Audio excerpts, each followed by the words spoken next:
चलिए आज एक बहुत ही दिलचस्प सफर पर चलते हैं। आज हम उस अदृश्य जादू को समझने की कोशिश करेंगे जो हमारे हर क्लिक और स्वाइप के पीछे काम करता है। जी हाँ, हम सीधे गोता लगा रहे हैं एप्लीकेशन लेयर की दुनिया में। ये वो परत है जो असल में हमारे और इस विशाल डिजिटल दुनिया के बीच एक पुल का काम करती है। कभी सोचा है कि जब हम किसी लिंक पर क्लिक करते हैं तो असल में होता क्या है? सब कुछ कितनी तेजी से हो जाता है ना? पलक झपकते ही। लेकिन पता है, पर्दे के पीछे एक बहुत ही जटिल और मजेदार प्रक्रिया चल रही होती है। तो चलिए आज इसी राज से पर्दा उठाते हैं। तो शुरुआत करते हैं बिल्कुल बेसिक से। हमारी ये कहानी शुरू होती है एप्लीकेशन लेयर से। इसको ऐसे समझ सकते हैं कि ये हमारे डिजिटल जीवन का एक स्टेज है, एक मंच। हम ऑनलाइन जो कुछ भी करते हैं, चाहे वो वेब ब्राउज करना हो, ईमेल भेजना हो या फिर फाइलें शेयर करना हो, सब कुछ, बिल्कुल सब कुछ यहीं से शुरू होता है। तो सवाल उठता है कि ये एप्लीकेशन लेयर आखिर है क्या? देखिए, अगर आसान भाषा में कहें तो ये इंटरनेट की जो बहुत सारी परतें हैं उनमें सबसे ऊपर वाली परत है। यही वो जगह है जहां हमारे कंप्यूटर पर चल रहे सॉफ्टवेयर, जैसे कि हमारा वेब ब्राउज़र, नेटवर्क से बातचीत करते हैं। मतलब ये कि ये दो ऐप्स के बीच एक सीधा कनेक्शन बना देता है। इससे कोई फर्क नहीं पड़ता कि वो दुनिया में कहाँ है, और बस वो एक दूसरे से सीधे बात करना शुरू कर देते हैं। अच्छा, तो ये सब काम कैसे करता है? ये काम करता है प्रोटोकॉल के जरिए। प्रोटोकॉल मतलब कुछ नियम, कुछ कायदे कानून। एप्लीकेशन लेयर प्रोटोकॉल को आप एक कॉमन भाषा की तरह समझ सकते हैं। ये भाषा ही तय करती है कि भाई किस तरह के मैसेज भेजे और रिसीव किए जाएंगे, उन मैसेज का फॉर्मेट कैसा होगा, और सबसे जरूरी बात, दो प्रोग्राम एक दूसरे को कब और कैसे जवाब देंगे, सब कुछ पहले से तय होता है। ठीक है, तो नियम तो समझ आ गए। अब देखते हैं कि असल में कनेक्शन बनता कैसे है।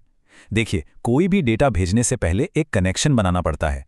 इसे आप एक डिजिटल हैंडशेक समझ सकते हैं, और ये हैंडशेक शुरू होता है क्लाइंट सर्वर मॉडल से। अब देखिए, इंटरनेट पर कंप्यूटरों को जोड़ने के दो मेन तरीके होते हैं। एक है क्लाइंट सर्वर मॉडल। इसमें क्या होता है कि एक मेन सर्वर होता है जिसके पास सारी जानकारी होती है और हम जैसे क्लाइंट्स उससे रिक्वेस्ट करते हैं। वेब ब्राउजिंग बिल्कुल ऐसा ही है। दूसरा तरीका है पीयर टू पीयर। इसमें हर कंप्यूटर क्लाइंट भी है और सर्वर भी, सब एक दूसरे से सीधे रिसोर्स शेयर करते हैं। तो होता क्या है कि जैसे ही हम किसी वेबसाइट का नाम टाइप करके एंटर दबाते हैं, मिलीसेकंड्स के अंदर तीन बहुत जरूरी चीजें होती हैं। सबसे पहले डोमेन नेम सिस्टम यानी डीएनएस उस वेबसाइट के नाम को उसके असली आईपी एड्रेस में बदलता है।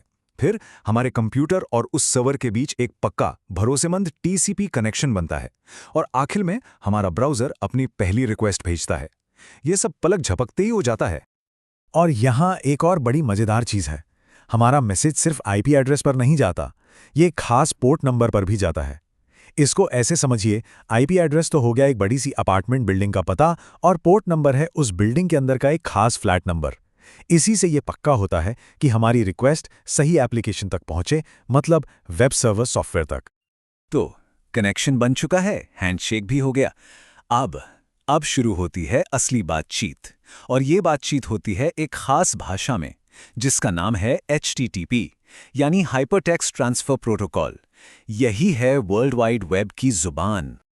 अंदाजा लगाइए चीजें कितनी उलझी हुई हो सकती हैं। मान लीजिए एक बहुत ही सिंपल सा वेब पेज है जिसमें सिर्फ एक HTML फाइल है और 4 तस्वीरें हैं। बस उसको दिखाने के लिए भी हमारे ब्राउज़र को कुल 5 अलग अलग चीज़ों के लिए रिक्वेस्ट भेजनी पड़ती हैं। हर एक के लिए एक अलग रिक्वेस्ट रिस्पॉन्स साइकिल चलता है, और ये सब कुछ HTTP ही संभालता है। ये जो रिक्वेस्ट और रिस्पॉन्स का आना जाना है, इसकी स्पीड को हम नापते हैं राउंड ट्रिप टाइम या RTT में।